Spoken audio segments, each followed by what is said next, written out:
السلام علیکم ناظرین، ایک نئی اور دلچسپ کہانی کے ساتھ سچی کہانیوں پر آپ سب کو خوش آمدید۔ اگر آپ ہمارے چینل پر نئے ہیں تو ہمارے چینل کو سبسکرائب کریں اور ساتھ ہی بنے بیل آئیکن کو لازمی کلک کریں۔ تو چلیے بڑھتے ہیں آج کی دلچسپ کہانی کی جانب۔ میں نے جب سے ہوش سنبھالا تب سے ہی بہت خودسر تھی۔ میرے نین نقش اچھے تھے، اس لیے شاید غرور تھا یا کیا، لیکن میں ہمیشہ ایک الگ ہی انداز میں رہتی اور کسی کو خاطر میں نہ لاتی تھی۔ سب لڑکیوں کی طرح میں نے بھی اپنی زندگی میں کئی غلطیاں کیں۔ خود فیصلے لینے کے اختیار نے مجھے زندگی کی بہت بری مار ماری تھی۔ ایک فیصلہ جو میں نے 19 سال کی عمر میں کیا اور پھر اسے نادانی سمجھا، لیکن میچور ہونے کے بعد بھی میں ویسی ہی غلطیاں دہراتی گئی۔ انا پرست ہونے کے باوجود میں نے اپنی شادی شدہ زندگی میں بہت کمپرومائز کیا، لیکن پھر بھی میرے ساتھ برا ہوا۔ وہ کہتے ہیں نا کہ ایک بار کیے غلط فیصلے کا انجام بھگتنا ہی پڑتا ہے۔ میں نے بھگتا اور آج تک بھگت رہی ہوں۔ میرا بچپن ڈرامے دیکھنے اور رسالے پڑھنے میں گزرا تھا۔ مڈل کلاس فیملی سے تعلق رکھنے کے باوجود میرے خواب بہت بڑے تھے۔ رسالوں میں جو کہانیاں پڑھتی تو ویسے ہی خواب اپنی اصل زندگی کے لیے دیکھنے لگ جاتی۔ اسکول لائف میں میرے ہاتھ میں ہر وقت رسالہ ہوتا تھا۔ گھر آتی تو رسالہ پکڑ کر ایک کونے میں بیٹھ کے پڑھتی اور فینٹیسی میں جیتی رہتی۔ امی کو میری اس عادت سے شدید چڑ تھی، اس لیے وہ مجھے ڈانٹتی اور کبھی کبھار تو میں مار بھی کھا لیتی تھی، لیکن میں چھپ کر ہی اپنی عادت ضرور پوری کر لیتی تھی۔ امی کو لگتا تھا کہ ایسی فلمی کہانیاں پڑھ کر میرا دماغ خراب ہو جائے گا، اور وہ کہیں نہ کہیں صحیح بھی تھیں۔ 15 سال کی عمر سے ہی میں نے خود کو ان کہانیوں کی ہیروئن سمجھنا شروع کر دیا تھا۔ اپنی الگ تخلیقی دنیا بنا لی تھی جہاں کی ملکہ میں تھی۔ اس بات کی جھلک میرے رویے سے بھی نظر آتی تھی۔ 15 سال کی عمر میں سوچی گئی فینٹیسی وقت کے ساتھ ساتھ میرے ذہن میں مزید گہری ہوتی گئی، اور اسی وجہ سے میں نے ایسا قدم اٹھا لیا کہ باقی زندگی اس پر پچھتاتی رہی۔ جب میٹرک کے سالانہ امتحانات چل رہے تھے اور میں اپنی سہیلی کے گھر تیاری کرنے جاتی تھی، اس کا گھر 2 گلیاں چھوڑ کر تھا، اس لیے میں پیدل ہی کتابیں اٹھائے چل پڑتی۔ ایک دن ایسے ہی اپنے خیالوں میں مگن جا رہی تھی کہ ایک گاڑی میرے قریب آ کر رکی۔ میں نے پہلے تو دھیان ہی نہیں دیا، لیکن اس کے بار بار ہارن بجانے پر جب مڑ کر دیکھا تو وہ میرے قریب آ چکی تھی۔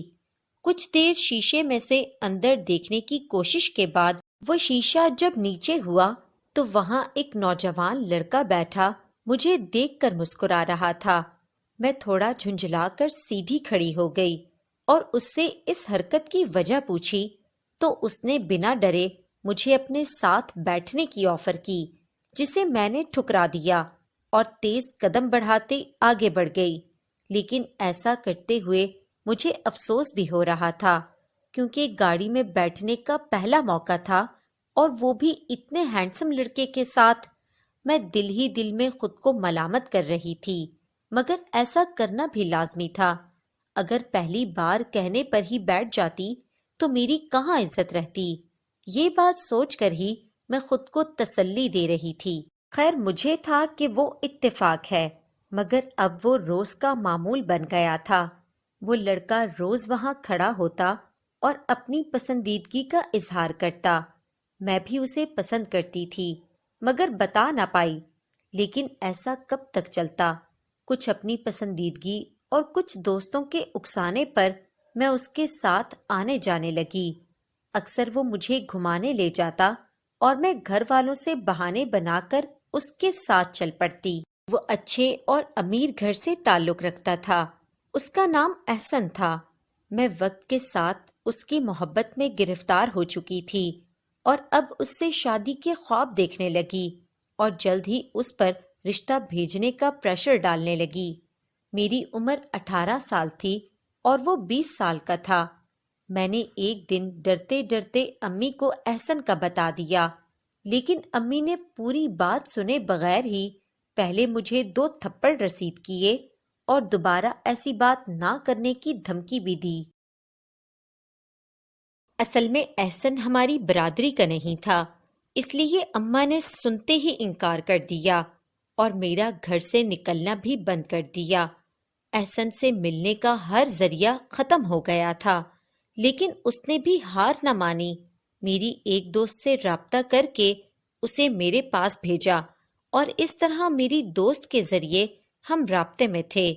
یہ تو مجھے پتہ لگ گیا تھا کہ امی لوگ کبھی نہیں مانیں گے، اس لیے میں نے اتنی کم عمر میں ہی احسن کے ساتھ گھر سے بھاگ جانے کا فیصلہ کیا، جس کا مشورہ بھی احسن نے ہی دیا تھا۔ اس طرح ایک رات میں ماں باپ کی عزت کا سوچے بغیر دہلیز پار کر گئی تھی اور اپنے لیے سارے واپسی کے دروازے بند کر چکی تھی۔ میں اس وقت احسن کی محبت میں اتنی اندھی ہو گئی تھی کہ صحیح غلط کی پہچان ہی بھول گئی تھی۔ اس چند مہینوں کی محبت کی خاطر اپنے والدین کی اب تک کی محبت کا گلا گھونٹ آئی تھی۔ احسن مجھے ایک فلیٹ میں لے گیا اور اس کے چند دوستوں کی موجودگی میں ہمارا نکاح ہو گیا۔ میں اس وقت 7ویں آسمان پر تھی کہ میں نے جسے چاہا اسے پا لیا۔ ایک ہینڈسم امیر لڑکا، بالکل کہانیوں کے ہیرو جیسا تھا۔ اس نئی زندگی کا نئے ہمسفر کے ساتھ آغاز بہت اچھا ہوا تھا۔ احسن میری ہر ضرورت پوری کرتا اور مجھے بہت خوش رکھتا تھا۔ جلد ہی میں ان رنگینیوں میں کھو کر اپنے گھر والوں کو بھی بھول گئی تھی۔ مجھے اس بات کا احساس ہی نہ رہا کہ میرے اس طرح گھر سے بھاگ جانے سے آخر ان پر کیا قیامت ٹوٹے گی، کیسی کیسی باتیں سننا پڑیں گی۔ میں تو بس اپنی زندگی میں ہی مگن تھی۔ رات دیر تک احسن کے ساتھ پارٹیز میں گھومنا، مالز میں پھرنا اور اچھے خاصے گھر میں رہنا ہی میرے لیے کافی تھا۔ میرے گھر والوں کی طرح احسن کے گھر والے بھی ہماری شادی کے لیے راضی نہیں تھے، اس لیے اس نے بھی اپنے گھر والوں سے چھپ کر شادی کی تھی۔ ہماری شادی کو 1 سال ہو گیا تھا اور اللہ نے مجھے ایک بیٹی سے بھی نواز دیا تھا جو بہت معصوم اور پیاری تھی۔ ہم نے اس کا نام فلک رکھا۔ فلک کو میں جب بھی اٹھاتی اسے دیکھتے نہ جانے کیوں اب مجھے اس میں اپنا عکس نظر آتا، اور جس طرح میں گھر والوں کی عزت کو روند کر آئی تھی وہ لمحات میرے ذہن میں آ جاتے۔ اصل میں ایک بیٹی کی ماں بننے کے بعد مجھے احساس ہوا تھا کہ والدین کی کیا فیلنگز ہوتی ہیں۔ وقت کے ساتھ مجھے اپنی غلطی کا احساس ہونے لگا تھا۔ میں نے کئی بار گھر والوں سے رابطہ کرنے کی کوشش کی، لیکن کسی نے کوئی جواب نہ دیا۔ ہماری شادی کو 2 سال ہو چکے تھے اور ان 2 سالوں میں ہی احسن کا مجھ سے دل بھر گیا تھا۔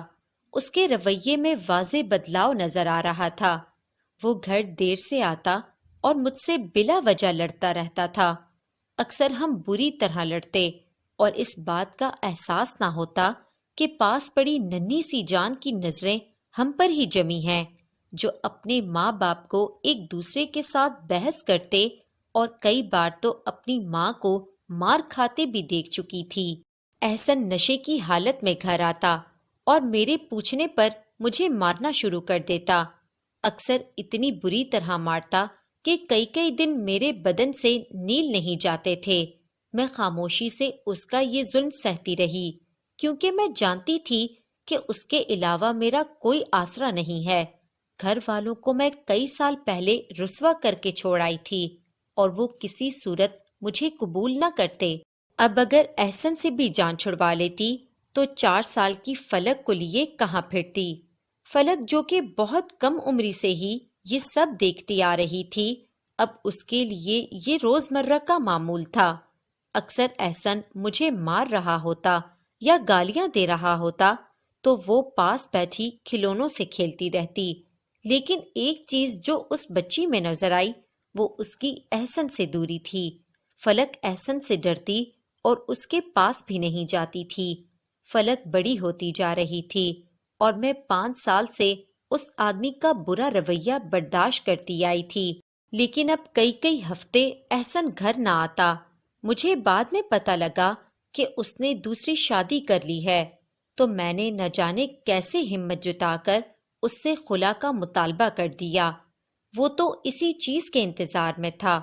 بنا ایک پل کو بھی میرے اور فلک کے بارے میں سوچے اس نے فوراً سے اپنی رضامندی کا اظہار کر دیا اور ایک معقول رقم دے کر اور وہ فلیٹ جہاں ہم رہتے تھے میرے نام کر کے مجھے طلاق دے کر وہ ہمیشہ کے لیے ہماری زندگی سے نکل گیا اور ایسا غائب ہوا کہ دوبارہ پلٹ کر اس نے خبر تک نہ لی۔ میں نے ایک چھوٹی سی کمپنی میں جاب شروع کر دی۔ فلک بھی اسکول جانے لگ گئی تھی۔ میں صبح اسے چھوڑ کر آفس آ جاتی اور واپسی پر اسے پک کر لیتی۔ کچھ ہی عرصے کے بعد میرے حالات بہتر ہو گئے اور میں اتنا کمانے لگ گئی کہ اپنا اور اپنی بیٹی کا خرچہ اٹھا لیتی۔ لیکن اکیلا انسان کہاں تک جا سکتا ہے؟ اسے ہمیشہ کسی نہ کسی سہارے کی ضرورت پڑتی ہے، اور یہ میں اب شدت سے محسوس کر رہی تھی۔ ایک اکیلی عورت اتنی بھاگ دوڑ سے تنگ آ جاتی ہے، سو میں بھی تنگ آ گئی تھی۔ میری کچھ نئی دوستیں بن گئی تھیں جو میرے حالات سے اچھی طرح واقف تھیں۔ کچھ نے تو مجھے دوسری شادی کا بھی کہا، لیکن میں منع کر دیتی۔ پر جیسے جیسے وقت گزر رہا تھا اور فلک بڑی ہوتی جا رہی تھی، آج کل کے معاشرے میں اکیلی عورت کا رہنا بھی ٹھیک نہیں تھا۔ اس کا احساس مجھے وقت کے ساتھ ہو گیا تھا، اس لیے اب میں نے دوسرے آپشن پر غور کرنا شروع کر دیا۔ میں ایسے انسان کی تلاش میں تھی جو احسن کی طرح کا نہ ہو۔ جلد ہی میرا سامنا ایسے ہی شخص سے ہو گیا تھا۔ وہ ہمارے ساتھ والے فلیٹ میں شفٹ ہوا تھا اور آتے جاتے اکثر ہیلو ہائے ہو جاتی تھی۔ ایک دن وہ شام کو گھر آیا اور باتوں باتوں میں میرے پاسٹ کا پوچھا۔ میں نے بلا جھجک سب بتا دیا اور اس کے کچھ دن بعد وہ مجھے نظر نہ آیا۔ میں سمجھی شاید وہ بھی میرے پاسٹ کی وجہ سے باقی سب کی طرح مجھے برا سمجھ رہا ہوگا۔ لیکن ایک ہفتے کے بعد جب دوبارہ اس سے سامنا ہوا تو اس نے شادی کا پروپوزل میرے سامنے رکھ دیا۔ وہ ایک سلجھا ہوا آدمی تھا، یہ بات سب واضح طور پر دیکھ سکتے تھے۔